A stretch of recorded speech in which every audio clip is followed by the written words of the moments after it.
আসসালামু আলাইকুম সবাইকে। আজকে একটা ট্রেন্ডিং টপিক নিয়ে কথা বলবো, সেটা হচ্ছে দিস ওয়ান। এই মেয়েটা, হ্যাঁ, এই মেয়েটা কাঠগড়ায় দাঁড়া করিয়েছে তার মা বাবাকে। তার মা বাবার নামে ক্লেম করেছে যে তার মা বাবা তাকে মেন্টালি ফিজিক্যালি হ্যারাস করে, অ্যাবিউজ করে, তাকে জন্ম থেকেই তাকে অ্যাবিউজ করে। আচ্ছা, জন্ম থেকে যদি তোকে অ্যাবিউজ করতো, তাহলে কি তুই আজকে এতখানি ক্যাপাবল হতে পারতি যে তুই আজকে কাঠগড়ায় লয়ার রেখে তোর মা বাবার নামে তুই কেস করছিস?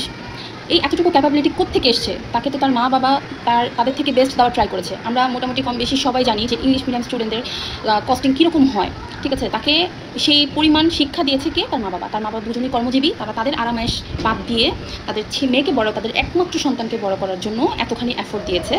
আর আজকে সেই মেয়ে, এই মেয়ে তার মা বাবাকে কাঠগড়ায় দাঁড়িয়ে ক্লেম করে যে, মানে আমার বলতেও লজ্জা লাগে যে তার মা বাবা জৈবিক চাহিদা মেটানোর জন্য তাকে দুনিয়াতে নিয়ে আসছে। যদি সেটাই হতো তাহলে অ্যাবিলিটি তো থাকতো না, ঠিক আছে? রাস্তা রাস্তায় ভিক্ষা করে খাতে। 8-10টা বাচ্চাদের যেরকম অনেক প্যারেন্টস আছে, অনেক মা বাবা আছে, জন্ম দিয়ে রাস্তায় ফেলে দেয়, তুই এভাবে ডাস্টবিনে পড়ে থাকতি।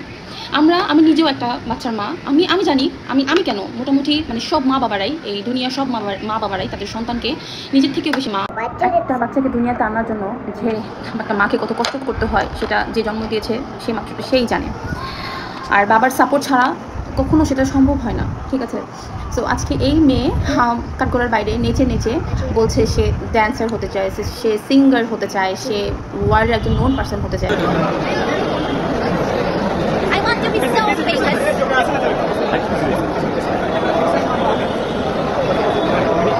একজন ভালো মানুষ হইনে তারপরে এসবের কথা বলিস, ঠিক আছে?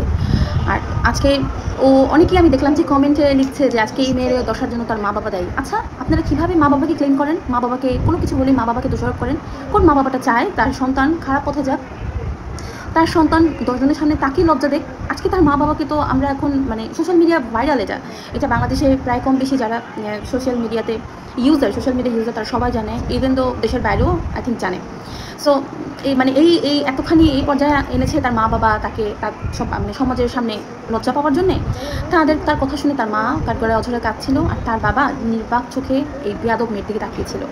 আমরা নিজেরা ছোটোবেলায় আমার মার কাছে কত বকা খেয়েছি, মার খেয়েছি। বাবা কম শাসন করে মেয়েদের, বাবা সবসময় আদর করে। কিন্তু এখন এই পর্যায়ে এসে মনে হয় যে আম্মু যদি সেই শাসনটা না করতো, সেই জিনিসটা না শেখাতো, তাহলে হয়তো আজকে আমি আমার লাইফে এই জিনিসটা করতে পারতাম না, বা আমি এতটুকু বুঝ আমার মধ্যে আসতো না। সো মা বাবা দুনিয়াতে কতখানি ইম্পর্টেন্ট, আমরা যারা মা বাবাকে ভালোবাসি, মা বাবার প্রতি কৃতজ্ঞতা জ্ঞাপন করি, শুধু আমরাই জানি। আর এই সকল বেয়াদব মেয়ে যে নাকি বাইরে দাঁড়িয়ে বলছে প্রচণ্ড গরম, তার সাফোকেশন হচ্ছে, তার মানে সে সবসময় এসির মধ্যে ছিল, এতটুকু আরাম আয়েশ পেয়েছে, সে এতটুকু ক্যাপাবিলিটি পেয়েছে যে আজকে সে লয়ার হচ্ছে, হায়ার করে সে কেস করে তার মা বাবার নামে। আর আমি চিন্তা করি সে লয়ারটার ব্যাপারে যে তার কি আসলে মা বাবা নেই? তার কি মানে কমন বেসিক সেন্সটা নেই? সে কি কখনো মা বাবা হবে না?